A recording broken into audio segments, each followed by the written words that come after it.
അല്പസമയത്തിനകം ഏതാണ്ട് ഒരു 20-25 മിനിറ്റിനകം തന്നെ നമ്മുടെ സർവേ ഫലങ്ങൾ പുറത്തു വരികയാണ്. ഇപ്പോൾ മെഗാ തെരഞ്ഞെടുപ്പ് അവസാനിച്ചിരിക്കുകയാണ്. 2.5 മാസം മാമാങ്കം അവസാനിച്ചിരിക്കുകയാണ്. ഇനി ചില സ്ഥലങ്ങളിലൊക്കെ ഇങ്ങനെ പോളിംഗ് ബൂത്തിൽ കാത്തിരിക്കുന്ന ആളുകൾക്ക്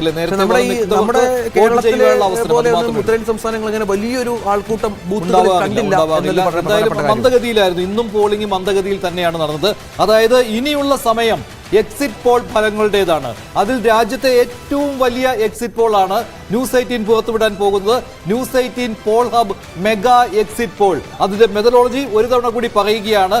രാജ്യത്താകമാനം നടത്തിയ എക്സിറ്റ് പോളിലൂടെയാണ് ഈ ഒരു ഫലം ക്രോഡീകരിച്ചിരിക്കുന്നത് അല്ലേ? രാജ്യത്തെ ഏറ്റവും പ്രധാനപ്പെട്ട എക്സ്പേർട്ടുകളുടെ ട്രെയിനിങ്ങിൽ പുറത്തിറങ്ങിയ ആളുകൾ നടത്തിയ ഓരോ ബൂത്തുകളിലും എത്തി വോട്ടർമാരെ കണ്ട്, വീടുകളിലെത്തി വോട്ടർമാരെ കണ്ട് അവരുടെ നേരിട്ട് അഭിപ്രായം ശേഖരിച്ച് അതിനുശേഷം ആധികാരികമാക്കാൻ ഫോൺ കോളുകളിൽ അവരോട് സംസാരിച്ച് അവരുടെ അഭിപ്രായങ്ങൾ തേടി ഞങ്ങൾ പുറത്തുവിടുന്ന ആധികാരികമായ ഫലം. അതായത് ഡബിൾ ലെയർ ആയിരുന്നു. ആദ്യ 6 ഫേസുകളിൽ എന്നാണോ വോട്ട് ചെയ്തത് അതിന്റെ തൊട്ട് പിറ്റേ ദിവസമാണ് ഈ എക്സിറ്റ് പോൾ എടുത്തത്. ബാക്കി ഇന്നത്തെ ഈ 7ാമത്തെ ഘട്ടത്തിലായപ്പോഴേക്കും ഇന്ന് തന്നെ വോട്ടർമാരിൽ നിന്ന് അഭിപ്രായം തേടുകയാണ് ഉണ്ടായത്. ഇതായിരുന്നു അതിന്റെ രീതി. രാജ്യത്താകമാനം നോക്കുകയാണെങ്കിൽ 95,000-ഓളം സാമ്പിളുകളാണ് ഉദ്ദേശിച്ചത്. 92,800 സാമ്പിളുകളായിരുന്നു. പക്ഷേ 95,000 സാമ്പിളുകളാണ് ശേഖരിച്ചത്.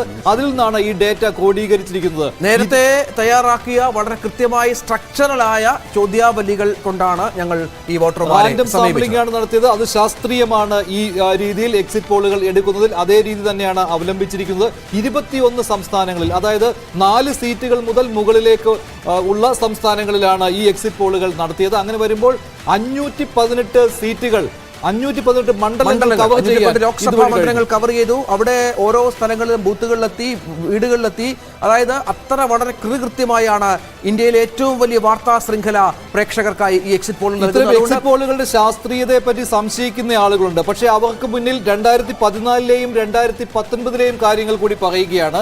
ഈ 2 തവണയും 2 ലോക്സഭാ തെരഞ്ഞെടുപ്പുകളിലും ന്യൂസ് 18 നടത്തിയ എക്സിറ്റ് പോളുകൾ കൃത്യമായിരുന്നു. അത്രത്തോളം ആധികാരികമായാണ് ഞങ്ങളുടെ സർവേ ഫലങ്ങൾ. അത് പുറത്തു വരാൻ, പ്രേക്ഷകരിലേക്ക് എത്താൻ ഇനി ഏതാനും മിനിറ്റുകൾ. 2019 എക്സിറ്റ് പോൾ നടത്തുമ്പോൾ അത് ഏറ്റവും ശ്രമകരമായ ഒരു കാര്യമായിരുന്നു. കാരണം അന്ന് രാഹുൽ ഗാന്ധി പ്രധാനമന്ത്രിയാകാൻ പോകുന്നു എന്ന രീതിയിലുള്ള ഒരു പ്രതീതി ഉണ്ടാക്കിയ സമയമാണ്. ആ സമയത്ത് പോലും കൃത്യമായി തന്നെ ഫലം പ്രവചിക്കുവാനായിട്ട് ഈ എക്സിറ്റ് പോളിലൂടെ സാധിച്ചിട്ടുണ്ട് ന്യൂസ് 18.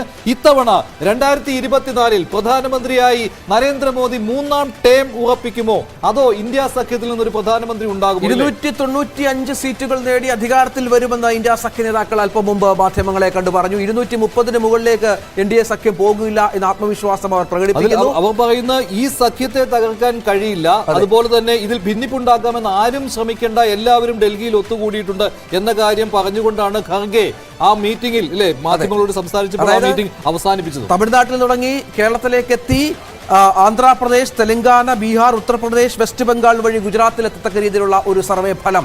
കേരളത്തിലെ, ഇന്ത്യയിലെ എല്ലാ സംസ്ഥാനങ്ങളിലെയും വളരെ കൃത്യമായുള്ള മണ്ഡലങ്ങളിലെ ഫലം ഞങ്ങൾ അല്പസമയത്തിനകം പ്രേക്ഷകരിലേക്ക് എത്തിക്കും. ഇത്തവണ രാഷ്ട്രീയ പാർട്ടികൾ, അതിൽ പ്രത്യേകിച്ച് BJP കൂടുതൽ ശ്രദ്ധ കേന്ദ്രീകരിച്ച തെക്കേ ഇന്ത്യയിൽ നിന്നാണ് തുടങ്ങുന്നത്. അതിൽ തന്നെ തമിഴ്നാട് ഇന്ത്യ സഖ്യത്തിന് ഏറ്റവും കൂടുതൽ സീറ്റ് നേടിക്കൊടുക്കുമെന്ന് ഇപ്പോഴും കരുതപ്പെടുന്ന, അതിൽ ഉറച്ചു വിശ്വസിക്കുന്ന തമിഴ്നാട്ടിൽ നിന്നാണ് ഈ എക്സിറ്റ് പോളിന്റെ യാത്ര തുടങ്ങുക.